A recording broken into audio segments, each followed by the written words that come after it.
On this week's 51%, Dr. Karen Tang gives us a crash course from her new book, It's Not Hysteria. Everything you need to know about your reproductive health, but we're never told. It's Not Hysteria came out of this desire to have a guide that people could go to. Also because so often, a lot of these issues people don't feel comfortable talking with friends, with family, or even doctors about. I'm Jessie King. It's all up next on 51%. I was standing around like one of those girls I had seen in a movie. The whole world was a movie back then. I had my sunglasses on, I wanted to be seen without seeing shy Lolita. I wasn't really in it, I didn't really get it. You're listening to 51%, a WAMC production dedicated to women's issues and experiences. Thanks for joining us. I'm Jessie King. For the past few weeks, we've been speaking with doctors, patients, and advocates about endometriosis. It's an inflammatory disease impacting roughly 1 in 10 women worldwide. And we still have one more episode coming down the pipeline for you on that, but I thought we'd take a bit of a break today to take a look at our broader reproductive health. Dr. Karen Tang is a board-certified gynecologist and surgeon out of Philadelphia, Pennsylvania, who specializes in conditions and diseases that cause pelvic pain, like endometriosis, but she also helps patients who deal with things like fibroids and polycystic ovary syndrome, or PCOS. She's a graduate of Columbia University and got her OBGYN training from Beth Israel Deaconess Medical Center and Harvard Medical School. When she's not working with patients, she's very active on social media. You might be familiar with Dr. Tang's work debunking reproductive health myths on Instagram, YouTube, and TikTok. If it hurts really bad when you try and put in a tampon, what could that be and what can we do about it? I made this video saying... Dr. Tang says up to 90% of women experience some type of menstrual abnormality in their lifetimes, but it's rarely talked about, rarely gets taken seriously, and the misinformation online can be atrocious. So now she's got a new comprehensive guide out there that aims to give women a reliable one-stop shop on everything from fibroids to birth control, abortion, and gender-affirming care. It's called It's Not Hysteria. Everything you need to know about your reproductive health, but we're never told. It's Not Hysteria came out of this desire to have a guide that people could go to. Also because so often, a lot of these issues people don't feel comfortable talking with friends, with family, or even doctors about.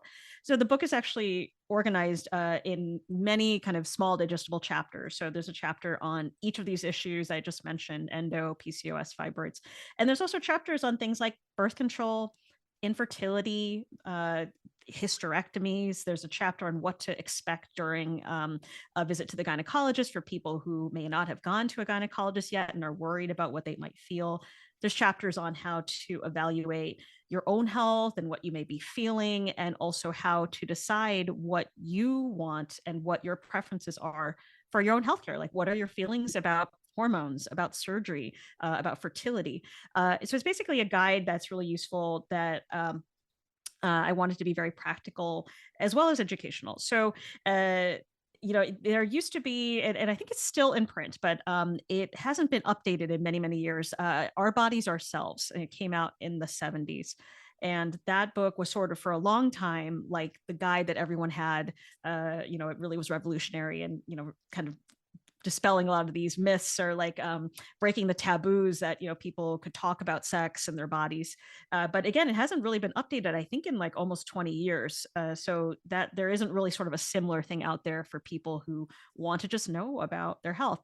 And I think figure it's about time. It's 2024. We got a lot going on in politics and the news about reproductive rights and sexual health. So I think now's a good time as any. I really like what you mentioned there about, how sometimes it's not so much a matter of not being believed the doctor's office per se, although that often happens with endometriosis patients. But, we also just don't discuss these things with our friends and family. Exactly. I don't want to call the women out in my family per se, but, I remember my mom going to the doctor when I was a kid, and she was probably in her 30s around that time. And it never even occurred to me until now, basically, that I'm getting closer to that age to be like, hey, what was that? Is there anything that I need to know? It just seems like so much of that gets lost. When I was putting together a proposal for a book, you always kind of talk about like, why is this book needed out there? Like what makes it necessary to have a book about this at all.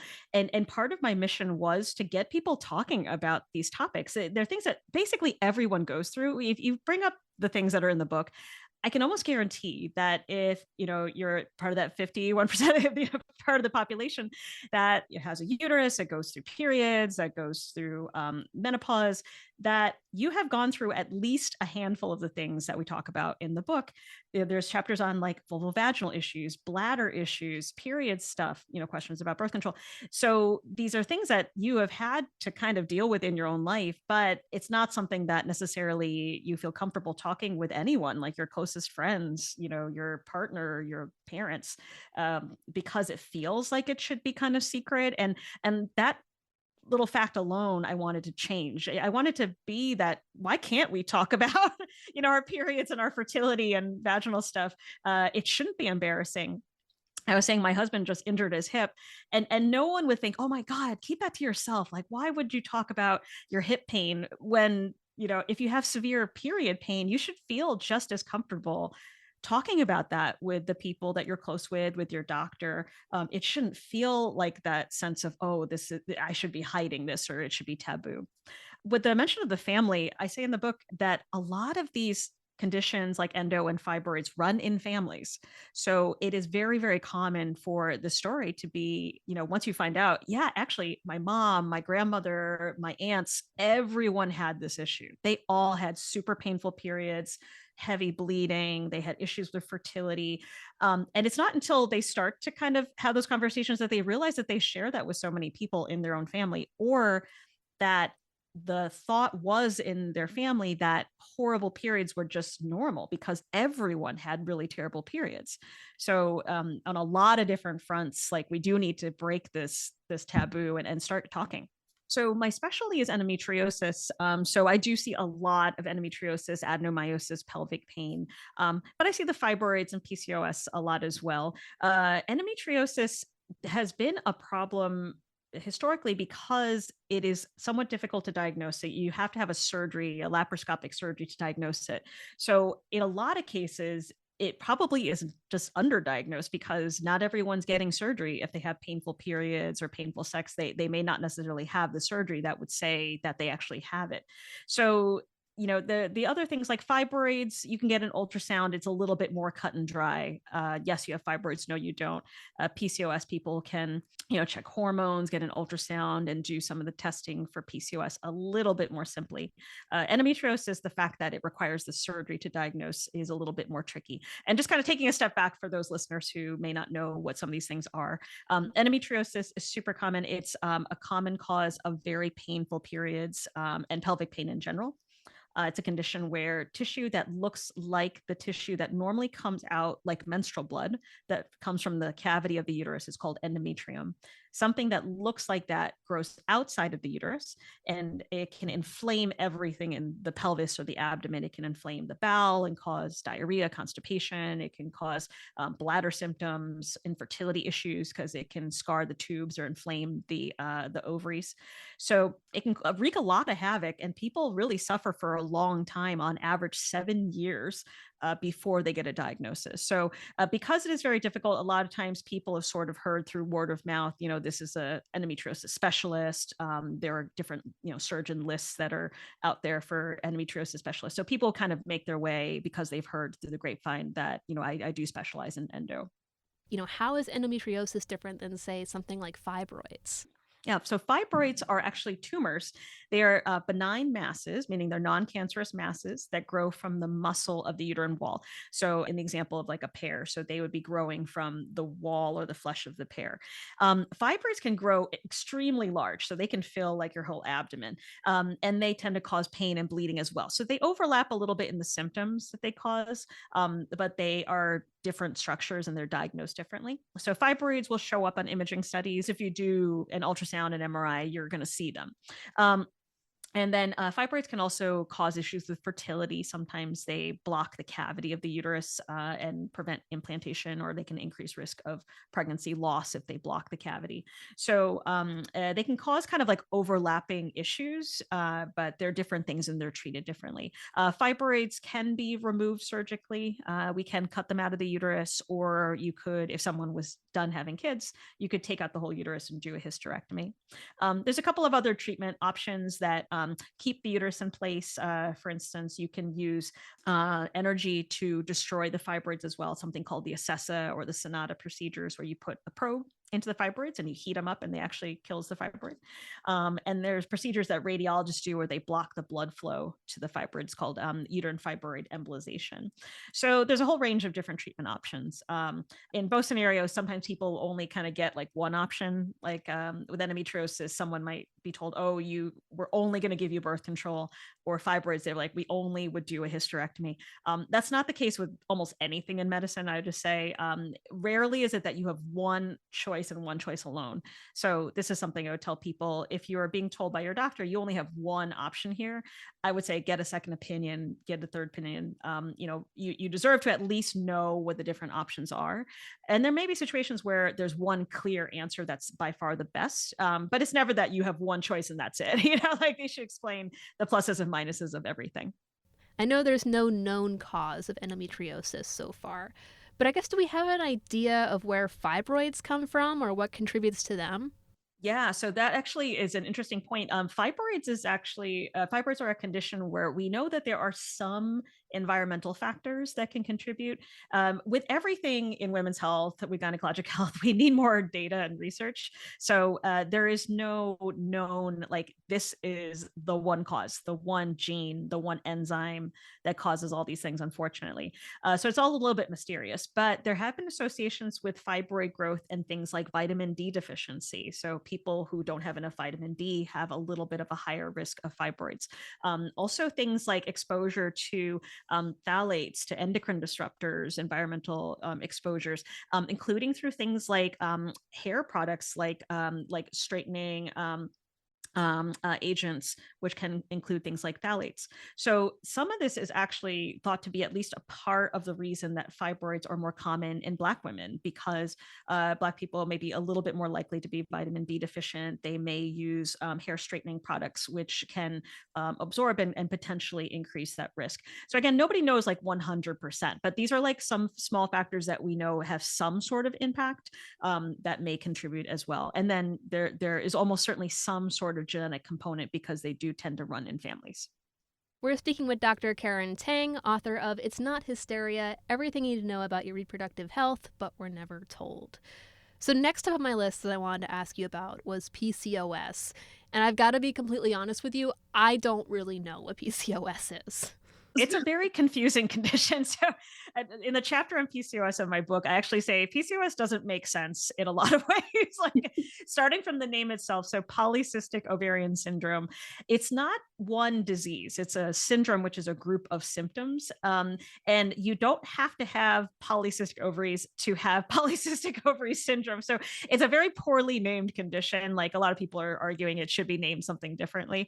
So basically, it's the most common endocrine or hormone-related condition of reproductive age women. So it's extremely common, at least 10% of women, which is always kind of sad because people are like, I don't really know what this is, but somehow, it's actually more common than things like, diabetes or, in reproductive age women. So you only have to have 2 out of 3 things to be said that you have PCOS. One is on ultrasound that we actually see those polycystic ovaries, which are basically tiny follicles containing eggs that are visible on ultrasound. They're very small. They're not big cysts. Like people think of cysts of the ovaries is like these big things. These are extremely tiny. They're basically just small enough to hold an egg. People with PCOS oftentimes don't ovulate regularly, meaning they don't release an egg on a regular basis once a month. So you have all of these follicles that are sort of just ready to be released, but they can't quite do it. So you see them sort of visibly on ultrasound. The second condition is missing periods. Because you don't ovulate regularly, you then don't get a period every month. So people with PCOS often will skip several months or even like a year of periods. So they can have very infrequent periods. And then the third condition is signs of extra testosterone or male hormone. And that can either be like a blood test that shows your testosterone levels are higher than normal for cisgender women, or it could be just symptoms of it, meaning that you have lots of acne or facial or body hair that seems excessive, something that's showing that you may have more testosterone or effective testosterone than other cisgender women. So you only have to have 2 out of those three things to have PCOS. So again, you could have PCOS, but not actually have the PCO part of it. And then the other thing that's very important with PCOS is it's very associated with other medical issues like high cholesterol and especially diabetes or insulin resistance or prediabetes, high blood pressure. So even if someone is otherwise young and exercises a lot, is not overweight or obese, they have a much higher risk of having these other, we call them metabolic issues. So there's something kind of just tying together, all of these kind of hormone conditions all at once. It's starting to become thought that it does have a lot to do potentially with insulin, blood sugar levels. Some of the treatments that may improve PCOS symptoms are treatments that are typically thought of as diabetes medications like metformin, something called inositol, which is a supplement that may affect blood sugar levels. So like I said, sort of a mysterious condition. I actually think in the end, we'll find that what we call PCOS is actually several different conditions that are sort of similar. That might explain part of the reason that people have like very different experiences when they have PCOS. But you're not alone. It's a very confusing condition, and people even with PCOS are like, I don't know if I fully understand this condition. But that talks also to the fact that we need a lot more research. Well, kind of along those lines, and you might not guess it, but I get pitched a lot for this show on 2 very specific subjects, and it seems to be incontinence and sexual pain. And I agree that they're both something that people don't really talk a whole lot about. So I guess in the best way that we can talk about it for radio, what are some of the treatment options out there for women struggling with sexual pain or incontinence? Because some of the stuff I see online when I research these 2 different subjects, it just sort of seems like, just like throwing stuff at the wall and hoping something sticks. It's funny. I actually was saying that I do so many of these interviews, and so rarely does sexual pain come up. Even, when I say I'm a pain specialist, I'm a gynecologist who talks about pain, it's so, uncomfortable for people to be like, oh, let me talk about sex in like a health podcast or like a political podcast. It's not something that people feel like that it's so much easier, so to speak, to talk about PCOS or endo. But a lot of people experience pain with sex, and it is something that is very hard for people to feel comfortable asking for help with, or even realizing that there's something to ask for, because a lot of times, again, there's sort of this myth that sex does hurt, and that's something that you just have to deal with, especially for women. There's so many people who are like, like it's always been kind of painful, but I had to just kind of learn to deal with it. You don't have to deal with it. I always tell people, whatever you're going through, if it's affecting your quality of life and it's bothering you, it's keeping you from doing the things that you want to do in life, include being sexually active, then please do see your doctor, because oftentimes there's something we can do. And it is a very complex condition to treat. We have to kind of factor in things like nerve pain, the muscles of the pelvic floor, the potential for things like endometriosis, bowel, bladder issues. So we do really have to kind of figure out what the different causes are. I will say there's oftentimes not just one thing. It could be several things. So someone with endometriosis can also have pelvic floor spasm, can also have their nerves are more sensitized, so they can react more strongly to even just light touch. So we oftentimes also then have to treat it with this very kind of complicated, not just one treatment, like one medication. There's no like a female Viagra. There's not really a female Viagra because it's so much more complicated. We have to consider things like physical therapy. Like a lot of times if someone's having pain, I'm sending them to a pelvic physical therapist to help with things like the muscle relaxation, also just decreasing some of those nerve pain signals. Sometimes they actually have to work with dilators if someone is, say, postmenopausal and they have some narrowing of the vagina, like they may need to use dilators to help to be able to have penetrative intercourse. There's so many different treatments that can be offered, and it has to be very personalized. But the first step is always to to get the help that you need to reach out and to not feel like you're alone. A lot of these things, and part of the reason I wanted to write the book was just to get people talking about these issues. I think people will be very surprised, like if they start talking to friends or family, how many are actually going through very similar things. And it's just that everyone thought that they were the only one, or they thought it was too embarrassing to bring these issues up. But then they realize, oh my gosh, there's the whole community, like, across the world of people going through very, very similar things, and that there are people who have gotten help and they're on the other side, and now their life is much better because they got the care that they needed. When you say physical therapy, you mean like pelvic floor therapy, right? Because I read a lot about how that works wonders. Yeah, it helps with a lot. I will say I had a great, medical training. I went to one of the Harvard hospitals for residency. I didn't know about pelvic physical therapy until I was doing my specialty training in advanced surgery and pelvic pain. And I realized that it's so helpful. It helps with almost everything in your pelvis. If you can kind of think of an issue with the pelvis, they can help with it. So for instance, people who have leaking of urine, very, very common if you've been pregnant, if you've given birth, like if you're postmenopausal, very common to have leaking of urine. Again, no one really talks about that, but it's incredibly common. Like most postmenopausal women have some sort of leaking. So they help with urinary incontinence, even chronic constipation. Like a lot of people don't realize that sometimes having constipation issues is because of muscle dysfunction. And so they actually help with that. So colorectal surgeons and general surgeons and GI doctors will send patients for pelvic physical therapy. And almost all of my pelvic pain patients have some component of muscle or nerve pain. And so I'm sending them to the physical therapist as well. So I kind of joke that there's very few things in medicine that have like no risk, and they are very effective. And physical therapy in general is one of them. Well, Dr. Tang, thanks so much for coming on today. I've got one more question for you, and I guess it's kind of more like just a general how can we take care of ourselves question, because I feel like also when I walk through the store now, I see a ton of supplements out there that they say they're meant to support your reproductive health. And I'm curious how much of this stuff we should really be leaning into, or if there are some basic things we should be doing to take care of our body in this area.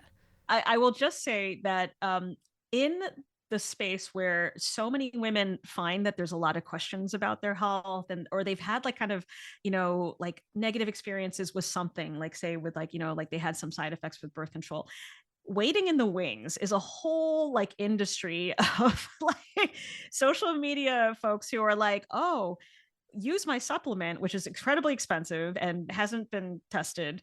And they promise the world. They're like, it's going to just transform your life. Like the Kardashians are in on it. They have a like vaginal health gummy. I mean, it's all craziness. So I will say that in general, supplements across the board are not actually regulated, studied. We don't know about their effectiveness. A lot of the promises that people make about supplements are based on either like, say, like animal studies, like rat studies, or like incredibly tiny studies about like, like they looked at like 10 people or something. So in general, it's really hard for us to like globally recommend like, oh, this supplement's going to change your life, because there is so little data associated with them for us to actually say, do they work? Are they safe? Who knows?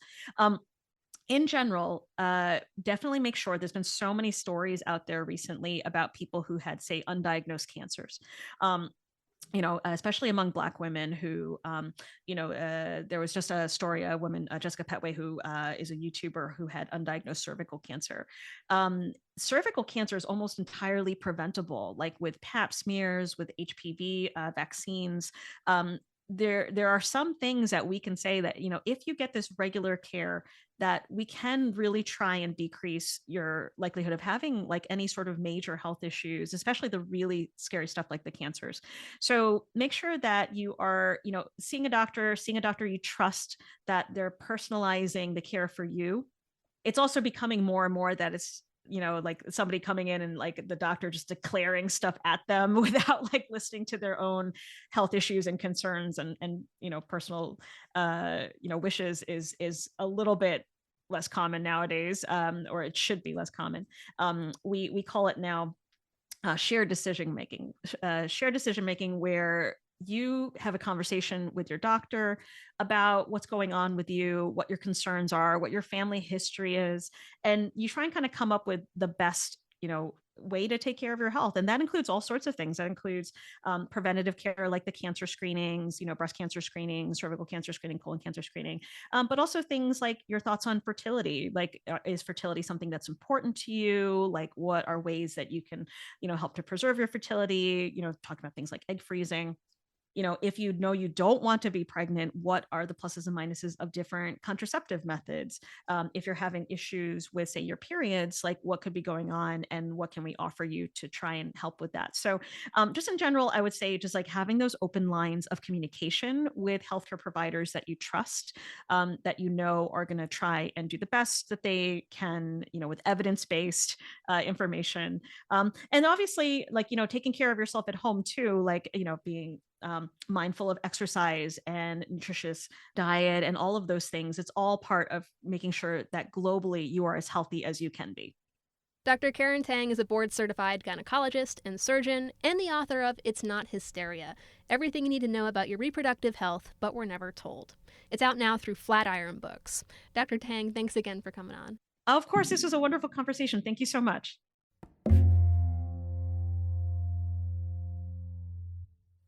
An update now on a story we've been following for almost a year on this show. Instead of closing in June, as long planned, Burdett Birth Center in Troy, New York is receiving funding in the state budget that will keep it open for the next 5 years. WAMC's Dave Lucas brings us more. Last June, with blame falling on staffing and financial concerns, it was announced that Samaritan Hospital would shutter its Burdett Birth Center within 6 months if approved by the New York State Department of Health. A grassroots effort ensued to keep the center open. State and local elected officials heard the community's call to action. State Attorney General Tish James held a public hearing on the plan in September and was able to delay the closing date until at least June 2024. Monday afternoon, the president and CEO of St. Peter's Health Partners and St. Joseph's Health, Dr. Stephen Hanks, delivered the news. Our board, the Board of Samaritan Hospital, on Friday, unanimously voted to rescind its decision to close the Burdett Birth Center.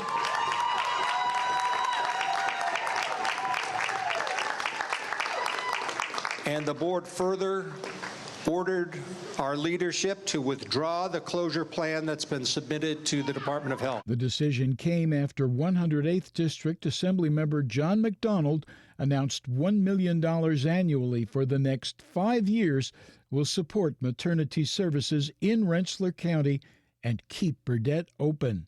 McDonald says work has just begun to put the facility on the path to a sustainable future. This grant will not only keep the doors open, but also allow Burdett to increase staff training in poverty, racial equity, implicit bias, and trauma-informed care, while also partnering with community-based organizations and doula services to support increased pre- and postnatal care utilization.